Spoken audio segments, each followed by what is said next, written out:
Hey guys, welcome back to this channel. In this video I'll be showing you guys how you can dress up as Avril Lavigne and dress to impress.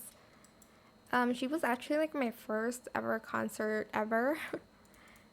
So let's get started with the video. For the hair I used this in this color B99B70, positioned the Z at 0.57. Then I used this in bangs only and toggled the adjustment at Y.48. Then I used this hair in B99B70 and I did no adjustments to it. Just remember to save that so you can color the hair all the same color.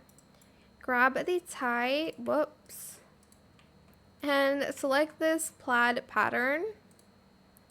And then grab just like a tank top here and color it white.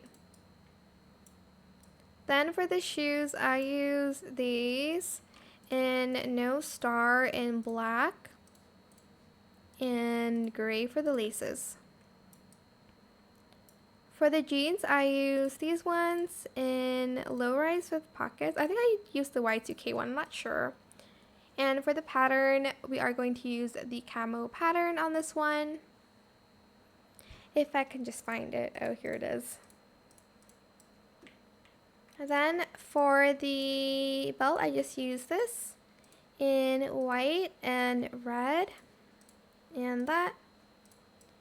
And for the bracelet, I did use a VIP item, but you can just like layer on some bracelets, so there's a lot. I didn't color any of them though. And that is it. You can wear a mic as the accessories. You can bring out the guitar even. It's up to you. I hope this tutorial is helpful for you guys. Don't forget to like, comment, share, and also subscribe to this channel if you haven't done that already. If you have any more questions about this video, just leave it in the comment section down below. I will try my best to answer them all for you guys. And if you found this video helpful, please click the thanks button as well. That is it. Thank you so much for watching. Bye!